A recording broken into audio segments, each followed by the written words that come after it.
Bonjour and good afternoon. Welcome to WASA Distance Education and PLAR English. And this is our second class in week 7. We didn't have a class on Monday because of the Thanksgiving holiday. We did have our class on Wednesday, and so we're doing an extra kind of a makeup class today because we've missed a few classes and want to make sure that we get through all the material. So just a couple of things to start off our class. So 2 ways to participate in class, on radio and on Zoom. So you can call in to participate on radio, or you can use the internet to participate on Zoom. The instructions for joining the classes are in your study guide, or you can contact your DEC or me to get you into a class. All PLAR English students are welcome to attend classes, so it doesn't matter how you signed up for the PLAR English. If you sign up Radio, Zoom, or IL, you can still attend the classes. The material that we cover in class is good for IL or Radio, Zoom classes or courses because the material is the same regardless of which format you're using. To contact me, you can use email, phone, or send a message on Facebook, whatever works better for you. And students who were working on the PLAR from last year, so last school year, can keep working on the key questions and continue to submit them. And the PLAR classes that are recorded and uploaded to YouTube are available still on YouTube and are updated as I record new classes. So if you're working ahead of where we are in class in the PLAR English, you can go to YouTube, go to my playlist, and you can watch the classes from last year from Term 2A to help you with that work. Or if you're doing the PLAR Math, the classes from the last term I taught the PLAR Math, Term 2B, are still available on YouTube as well, and will be updated next term once I start teaching the PLAR Math again. Okay, just a reminder, or for people who didn't know this, this year we've changed the way we do PLAR a little bit. So PLAR students can choose to write the culminating activity instead of doing the lessons and key questions. So instead of getting your lesson package like you would normally do with the 5 lessons and the key questions, and then you write the culminating activity, we can start you off with the culminating activity. And if you pass the culminating activity, you don't have to do the lessons and the key questions. You just do the culminating activity. If you pass it, you're done. You get your credits. If you don't pass it, then you will have to do the lessons and the key questions, and then you'll get the opportunity to write another culminating activity after you've handed in all the work for the lessons. So if you want to write the culminating activity first, you don't have to, but if you choose to start off with the culminating activity, please contact me. Okay, in your lessons, if you're doing the lessons, you will notice that as you go through, there are 2 types of questions. There are the support questions and the key questions. The support questions are the practice questions that you do before you do the key questions. So these are there to give you practice, to let you know if you understand the material that you're working on, or if you need more practice with it. There are answers to the practice or the support questions, near the end of the lesson, right before the key questions. So once you do the support questions, then go check your answers against the answers to the support questions. If you're doing really well with the support questions, then you can move on to the key questions. If you're struggling with the support questions, then you should go back and read through the lesson again, watch the classes again, or contact me for help before you do the key questions.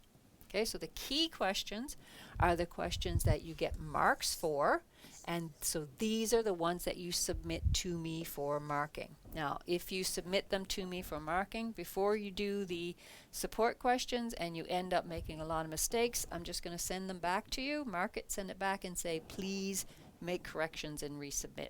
So it's better to do the support questions first, then do the key questions once you understand what you're doing.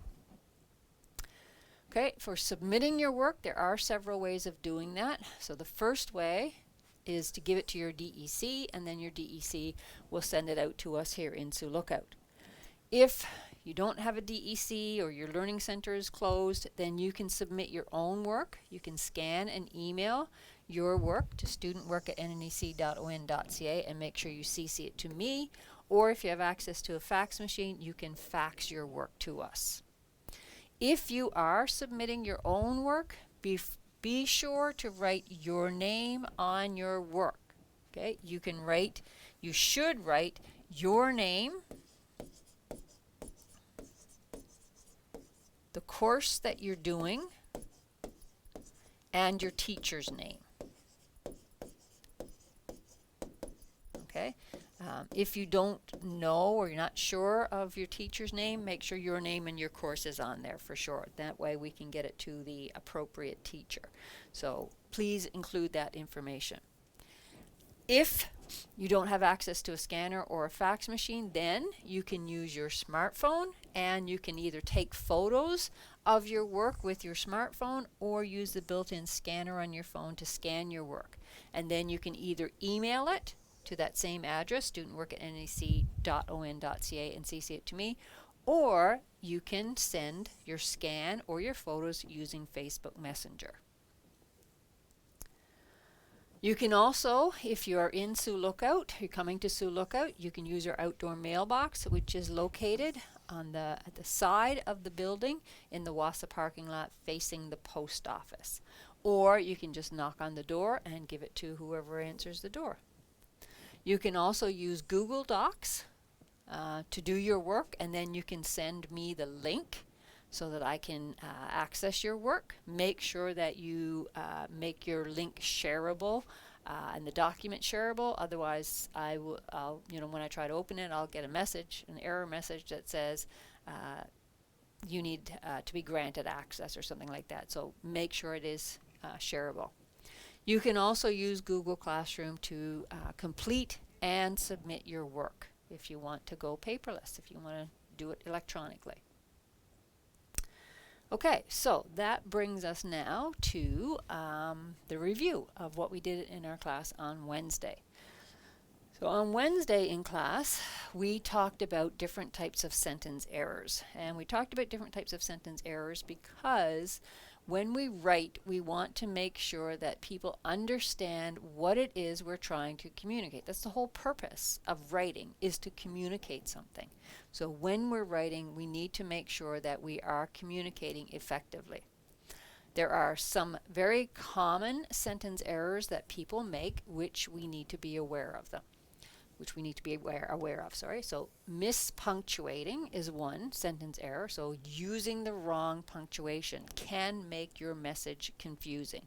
So either using the wrong punctuation or not using any punctuation can make your message very tricky to read. Miscapitalizing, so using capital letters in the wrong places, can also make your writing confusing. Subject-verb discord, so if your subject and your verb don't agree with each other, we did some practice with that in lesson 1. So,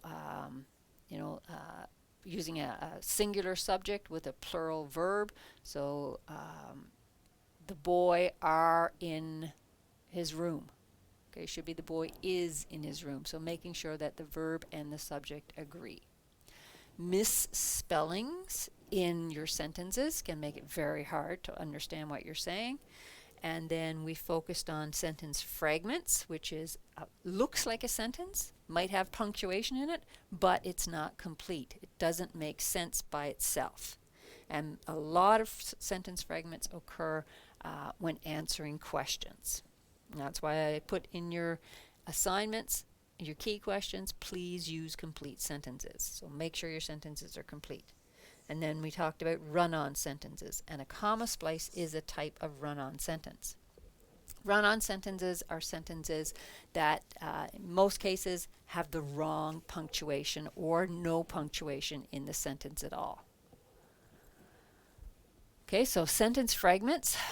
usually occur because of one of three errors. So either missing a subject, so the who or the what the sentence is about. So for example, found pesticides in the honey. Well, who found pesticides in the honey? So correcting that, the researchers found pesticides in the honey. So the subject, who did it, is missing from the sentence. Another type of error is missing a verb from the sentence. So pesticides in the honey. Well, what about pesticides in the honey? So pesticides were found in the honey. So we need the verb in there. And then missing a complete thought. So something else is missing. So when the researchers found pesticides in the honey, did they do something? When the researchers found pesticides in the honey, what happened? So complete the thought. When the researchers found pesticides in the honey, they were not surprised. Okay, so 3 types of sentence fragment errors: missing a subject, missing a verb, or missing a complete thought. So basically, talked before about a fragment. A fragment is a piece of something. Something is missing from it. It's not complete. It's the same thing with sentence fragments. Something is missing from it. Okay, how to fix run-on sentences. So what is a run-on sentence? So as I said, a run-on sentence is a sentence that's fused by the wrong punctuation or no punctuation at all. So it's a lot of information with no punctuation in it, or it's got the wrong punctuation. So like I said, a comma splice would be a sentence that has a comma, but it doesn't need a comma. The comma doesn't work. Or a run-on sentence, no punctuation used in it at all. So Sarah is exhausted from work, she needs sleep. So there's 2 ideas in that sentence. One idea is that Sarah is exhausted from work, and the other idea is she needs sleep. So those are 2 different ideas, so we need punctuation to separate them. So one way of fixing that is to use a period to end the compound sentences. So we could say Sarah's exhausted from work, period, she needs sleep, period. So we have 2 short sentences. Another way is to join the sentences together, but use a coordinating conjunction. So Sarah is exhausted from work, comma, and she needs sleep. So our coordinating conjunction is the word and. So we put in a comma and the word and. Another way is to use a semicolon to join the compound sentences. Sarah's exhausted from work, semicolon, she needs sleep. Or you can use a semicolon plus a conjunctive adverb to join the compound sentences. So Sarah's exhausted from work, semicolon, hence she needs sleep. Okay, so those are some of the different ways to fix a run-on sentence. So I said a comma splice is a type of run-on sentence because it's a sentence that uses the wrong punctuation, uses a comma when a comma is not good enough. So avoid the comma splice or run-on sentence. Separate 2 independent clauses in a sentence with a conjunction or semicolon. Creating 2 sentences is also an option. So the office opens this February. So here's a comma that makes the sentence a comma splice because the comma shouldn't be there. The office opens this February, free parking is available. So to correct that, we can change leave the comma and use a conjunction, and, in the sentence. So the office opens this Friday and free parking is available. Or change the comma to a semicolon. Or change the comma to a period and make 2 separate independent sentences. Okay, so there are different ways to do that. So you have to check the sentence to see, read it very carefully to see what the problem is with the sentence. Okay, so that's what we talked about in class on Wednesday. So sentence fragments and run-on sentences. So today we're going to look at some practical writing, writing a resume and writing an email. So in your lesson, beginning on page 8 is information on what a resume is and the different types of resume, and then some information on how to write a resume on page 9, and then a sample resume, so an example of what a resume should look like right there in your lesson on page 10. So when you're writing your resume, if you're not sure what format to use, follow the format of the sample that's in your lesson. And then on page 14, support question 23, this is just a chart that you can use to write down the information that you want to include in your own resume. So what is your objective? What's your educational background, your work or volunteer experience, activities and interest, relevant skills and references. So this is just for you to put in your information before you write your resume. And then on pages 11 and 12, no, sorry, 12 and 13, is information on how to use Word to write your resume, how to use a Word template, and we'll look at that in a few minutes. Okay, so what is a resume? A resume is a document commonly used in the hiring process. It includes information about your background and qualifications and should communicate the most important, relevant information about you to employers in a clear, easy to read format. The goal is to quickly communicate why you are uniquely qualified for the position based on your skills and experiences. Okay, so it's something that you create that gets you a job basically, and you don't want it to be long. Again, it's quick. You want it to be easy to read and focus on why you would be a good candidate for the job. So as I mentioned a few minutes ago, there are different types of resumes. So there's 3 general or common types of resume format. So the choice, so whichever one you decide, depends on the type of job you're applying for and how much experience you have. So the first type of resume format is called the reverse chronological resume format. So chronological means in order, numerical order, so 1, 2, 3, 4, 5, 6, 7, etc. So reverse chronological format or order means that you start with the most recent. So it could be basically you're counting 1, 2, 3, 4, or 4, 3, 2, 1. So with your most recent at the top. Generally, when we're doing chronological, number 1 is at the top, and that might be the oldest or whatever. And then number 2, number 3. So this way, we put the most recent first. Okay, and it's the most popular resume format because when a prospective employer looks at your resume, they want to see what was your last job. That's what they want to see first. They might not even look at any other jobs you had, just the very last one. So that's the one that goes first, the most recent. So the one that you just finished doing or the one that you are still doing.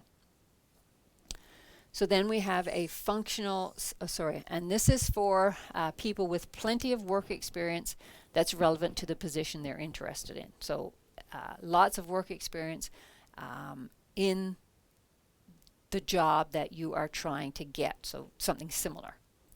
Then we have the functional or skills-based resume format, and this resume format is basically for people who don't have very much work experience because they're a student or they just graduated, or someone who's looking to make a career change, going from one job to a different job.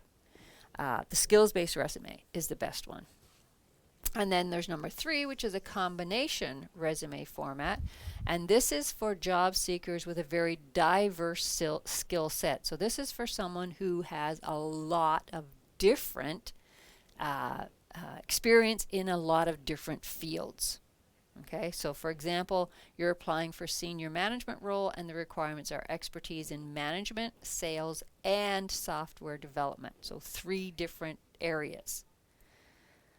In 90% of the cases, you'd want to stick to the reverse chronological resume format. So that's number 1 is the most popular format.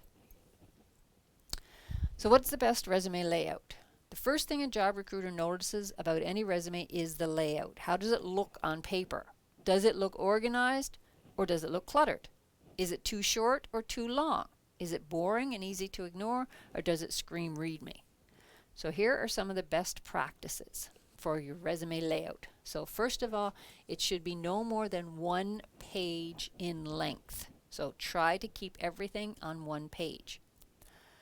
Only go for 2 pages if you really, really believe that it will add significant value. If it's something that you really think that you need to have there. Okay, so because employers do not want to spend, or HR does not want to spend a whole bunch of time reading one resume. They want to figure it, see what they want, what they need, and then move on. So clear section headings. So make sure it's easy to see, okay, this is the employment information, this is the education information, this is the volunteer experience. So finding that information really quickly without having to read through everything. So pick a heading that you want to use, H2 for example, and use it for all the section headers. Don't change it up, don't get too fancy. Next is ample white space, especially around the margin. So just like on this page, you can see there's space from left to right, top to bottom, right to left. I don't go all the way over to the edge of the paper. There's space around it. An easy to read font. Okay, so something that's easy to read. So this is typed up using Arial, I believe. So Times New Roman is another popular one. So these are some of the popular ones that are easy to read, but you don't want to use anything like Comic Sans or any script writing or anything like that. So something that's easy to read. And then 5, pick the right font size. You don't want it to be too big, you don't want it to be too small. Generally we say 12 point for normal text and 14 to 16 for section titles, so your headings. And then number 6, as a rule of thumb, save your resume as a PDF. Okay, because if you do it as in Word or you do it with something else and you email it, it might get messed up because the person that's receiving it might not have that font on their computer, and so it'll just mess it up and it might look like gibberish. So saving it as a PDF, then you don't have to worry about it getting messed up. It's just like taking a photo. Okay, so content, what you should put in your resume. So first of all, the most important thing is your contact information.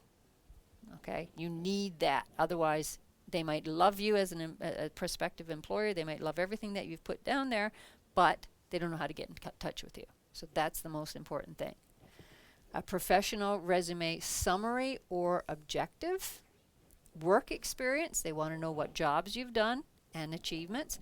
Your education, your skills, and then you can put in some optional sections like languages, publications if you've done any like that, or hobbies if you think they're relevant.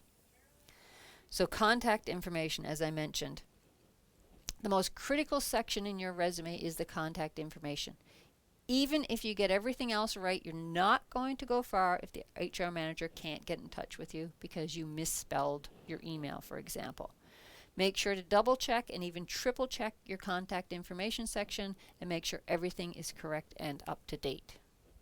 Okay, so for your contact information, the stuff that you need to include, so obviously your first name and last name need to be there. Phone number can be a landline, cell number, it doesn't matter. Your email address, and make sure your email address is a professional address. So generally we say, you know, your first, for most organizations, it's first letter, first initial of your first name, then your last name, and then at, and it could be your organization, so like bosman@nnec.on.ca, or a Yahoo email, but just with your name, no fancy characters or slangs or pet names or anything like that. Just stick to your name. Your location. So are you located in the area or will you have to be relocated? That could make a difference. Some optional information that you can include. Your title, if you have a professional title, so if you're a doctor or something like that, you can put that in there. LinkedIn URL, if you have that, you can include that. Social media, if you have any of that, Twitter, or I'm not even sure what other stuff are right there. If you have a website or blog, that can be included as well. So what not to include, do not include your date of birth, because then you could end up with age discrimination. We don't want to have to worry about that, so don't include that. Again, unprofessional email address. So like I said, your name, first name, last name at gmail.com or whatever, not something like player69@gmail.com. We want professional. Headshot, don't include. Okay, some people do put it in your resume, but again, that sets you up for discrimination. So don't include a headshot. Okay, resume summary. So we talked about including a resume summary or a job objective. So a resume summary is short. It's a 2 to 3 sentence summary of your career. You should use a resume summary in basically any situation unless you're a recent university graduate or switching careers. In that case, you would use an objective. So in your resume summary, these are the things you need to mention: your job and years of experience. So for example, I was a customer support representative for 5+ years of experience in the IT industry. Okay. Include 1 or 2 top achievements or core responsibilities. I specialized in technical support, customer care, and user retention. And your desired goal, what it is you want. So passion for working at a specific company. So for example, I'm looking for new opportunities as a support worker for the Northwestern Health Unit. So here's an example of a resume summary.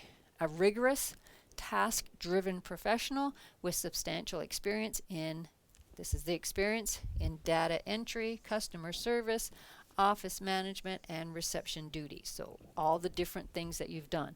Adept at leveraging superior communicative and interpersonal skills to interact with diverse individuals and groups at all organizational levels. Possess incomparable ability to perform accurate and efficient entry of data into administrative software. Okay, so that is a job summary. A resume objective is slightly different. A resume objective is the goal of your resume. Okay, it's what you want to get. It communicates your motivation for getting into a new field. A resume objective should be, again, around 2 to 3 sentences. You're not writing a book. Use a resume objective if you have no work experience or are going through a career change. So here's some examples. Hard-working recent graduate with a BA in graphic design from New York State University seeking new opportunities.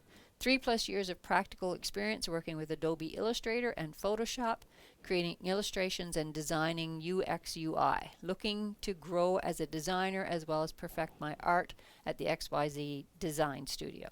Okay, so a little bit of information about your experience, your practical experience, some details, and then what your goal is to grow as a designer. Or if you're going through a career change, IT project manager with 5+ years of experience in software development. Managed a team of developers to create products for several industries, such as fintech and HR tech, looking to leverage my experience in managing outsourced products as a product owner at XYZ. Okay, so here is just a comparison of a resume summary and objective. So summary is a short description of your qualifications that explain why you're a good fit for the role and can include your achievements, experience, and education and skills. Okay, a resume objective is a brief statement that communicates your career goals, such as the type of job or industry you want to work in or skills you want to build. So here are some examples. So a summary for a maintenance mechanic: analytically driven maintenance mechanic with 5+ years of experience focusing on the intricacies of equipment and instrumentation, highly adaptable and dedicated to producing error-free results, safe working conditions, and quality service. But a career goal, or an objective, so the objective is to be hired as an assistant manager position with an innovative employer in the manufacturing industry. Preferably, said position has opportunity for advancement with demonstrated excellence. So they are different. One talks about your experience and why you're good for that job. The other one talks about what you want to get out of the job when you get it. Okay, what your goal is. So slightly different. Okay, so we talked about contact information and how important your contact information is. Next, important thing on your resume is your work experience. If you have work experience, this is where you start to sell yourself. Okay, so how do you list your work experience in a resume? So the standard format is put your job title position first. So it goes at the top of each work experience entry. When the HR manager scans your resume, you want them to know at a glance that you have relevant work experience for the job, because they want to know. Like I said, that's going to be the first thing. Then include the company name or location description. So the name of the employer as well as the location of the office that you worked in. In some cases, you may want to briefly describe the company if it's not a well-known company. Then you're going to include your achievements and responsibilities. So this is the core of each work experience entry. Depending on your field, you may want to list either your achievements or your responsibilities, so it depends. Dates employed, the time frame of your employment in each company. Not sure about the exact dates you work somewhere? Then you don't have to be that accurate. Okay, you can do month and year, or even just years. So here's an example. So work experience, there's the heading. This is the title of the job. Digital Marketing Manager, the name of the company, the date, and then achievements and tasks located with bullet points. So you're not writing a paragraph here, you're just putting everything down in bullet points. Contact person also included. Second job, marketing and sales assistant with IKEA, dates, achievements and tasks, contact person at the bottom. Again, bullet points listed there. And if it's a job that you're finished, you're not doing anymore, then you use the past tense. Assisted, compiled, conducted, okay, located, redesigned, updated, created. If it's a job that you're still doing, then you would say create a new format for reporting and presenting, update and monitor the bid strategy, redesign and research. So you would use present tense. Okay, other important resume sections to include: languages. If you speak any other languages, are you bilingual or multilingual? If you speak other languages, this is something that you should always mention on your resume. When you list the languages, write them down and assign them the appropriate level. So is it your native language? Are you fluent in that language? Are you proficient, so you can get by? Are you intermediate or are you basic? What is your level for that language? Okay, your hobbies and interests. This can help show who you are as an individual. If you end up with some extra space in your resume, then do put this in. If you don't have the extra space, leave it out. Okay, so what's the difference between hobbies and interests? Hobbies are activities you engage in regularly. They tend to be more hands-on activities that people participate in for enjoyment and relaxation. Hobbies require acquiring new skills and tend to need engagement and a time commitment. Examples of hobbies include engaging in a specific sport, writing, and cooking. Interests are things or ideas, topics, activities you're interested in learning more about or engaging in more often. So interests often have a broader focus than hobbies, tend to be more intellectually driven versus hands-on, and expand your understanding. They also tend to require less of a time commitment, since they can be explored through things like reading or asking questions. Examples of interests include airplanes, filmmaking, and photography. So you're interested in it. You might not necessarily do it a lot, but you're interested. Volunteering experience has become very important, a very important part of a resume.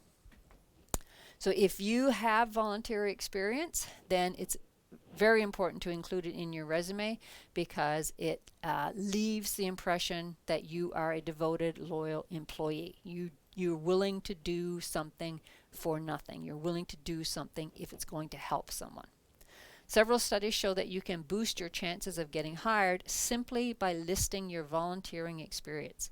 This holds especially true if you're a student with next to no work experience. So if you don't have much work experience, voluntary experience is a good thing. And then any certificates or awards that you might have, make sure that you include those if they are relevant. Okay, so that's all the things you need to include in your resume. To write a resume, you can use a Word template. So right here, if you go to Word, File, New, and then search for online templates, so we can either write it in here or we can look and see on all this list if there's anything here. So here's a modern chronological resume, so I tap on that and it's going to come up shortly, I hope.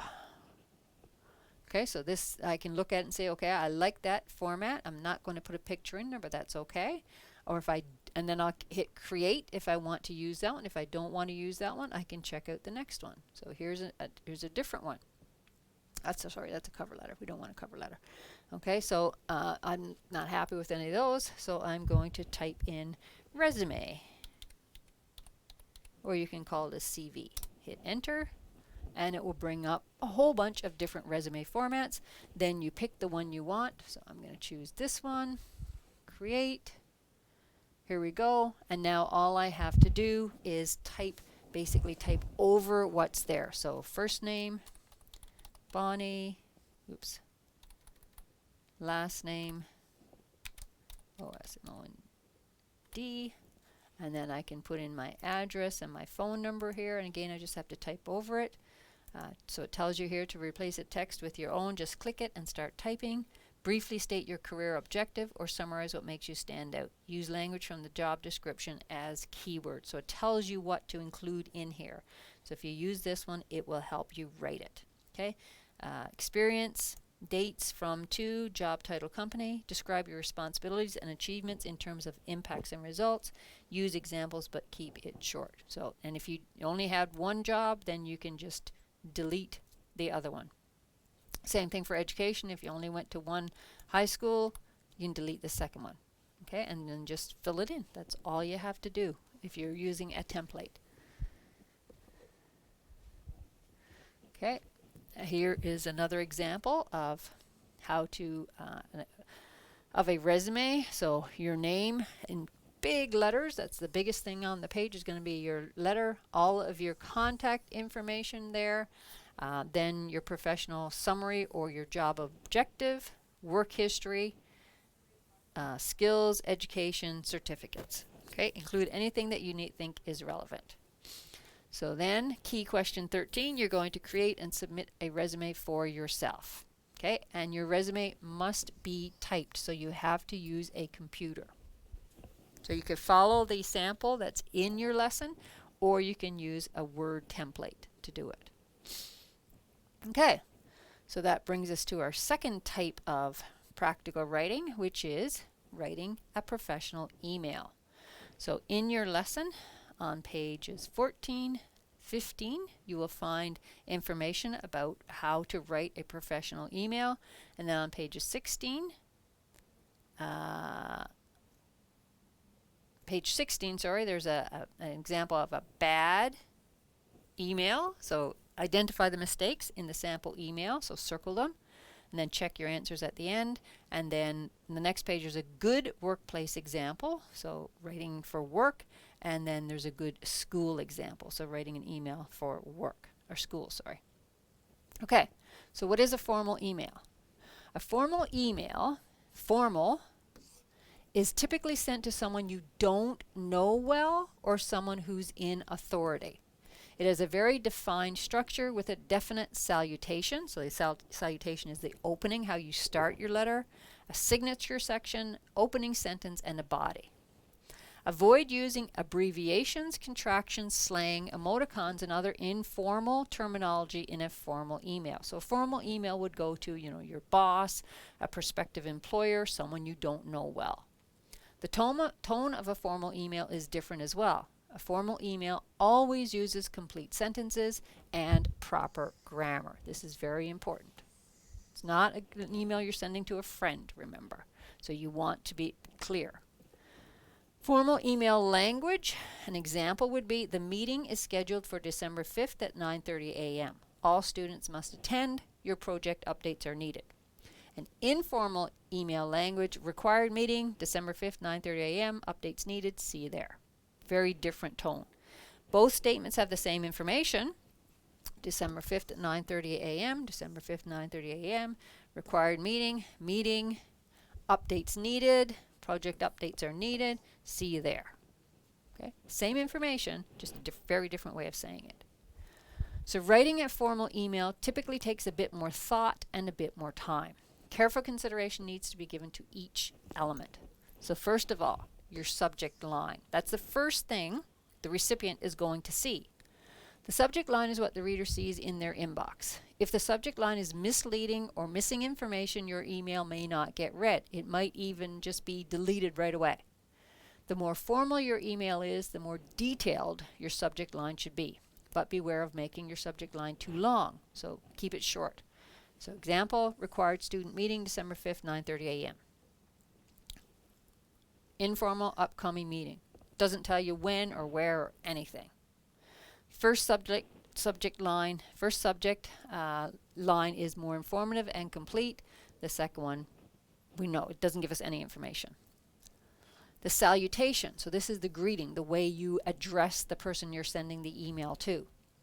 It's always used in formal email messages, but sometimes skipped in informal messages. If you're sending the email to a group, address the entire group. So dear students, dear parents, whatever.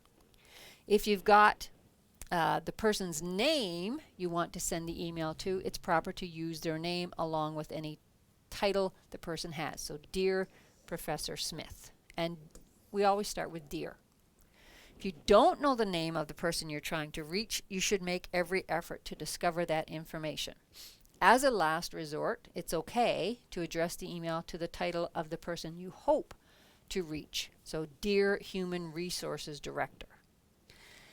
If you have no clue who you're sending it to, then you can say to whom it may concern. So those are formal salutations. For an informal salutation, you might say, hey class, hi, something like that. Okay, hello Taylor. Okay, so then after your salutation is your introduction. So this is the first sentence in your email. So in this case, you are introducing yourself. So remember, formal email, someone you don't know. So you're going to introduce yourself first thing. My name is Jordan Smith. I am the professor of statistics for XYZ University. This message is for all current students. So tell who you are. Then the body of your email. So this is where you talk about the purpose of your email.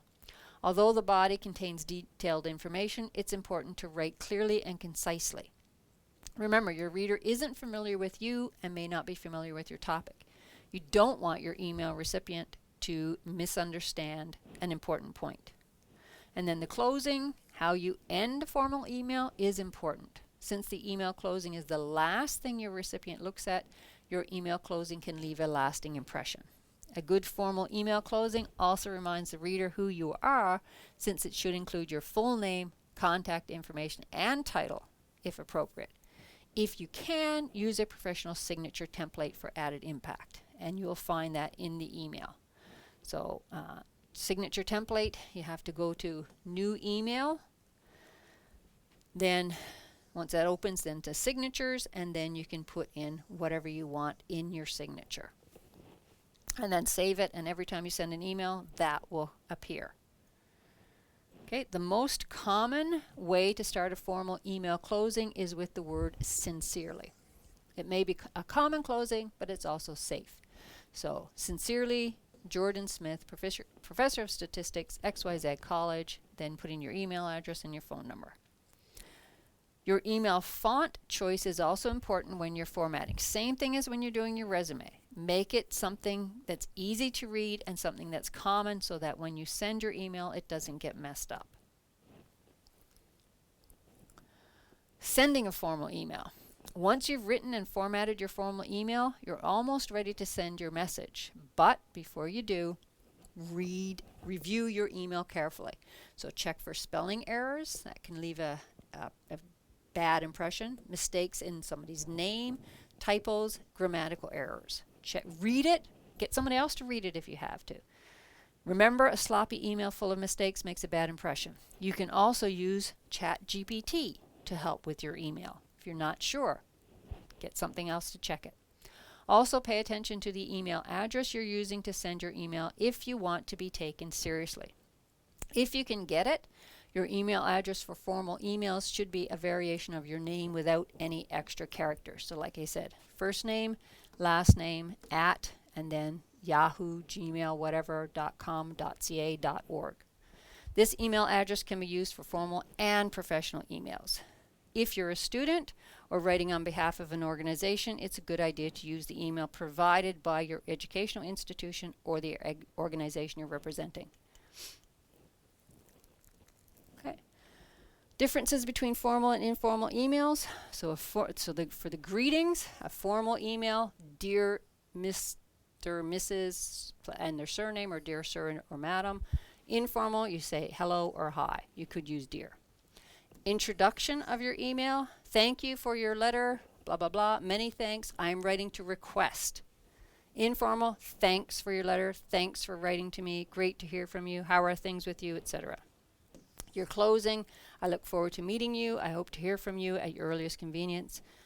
Informal, hope to hear from you soon. Looking forward to hearing from you. Okay, so here's an example of a formal email.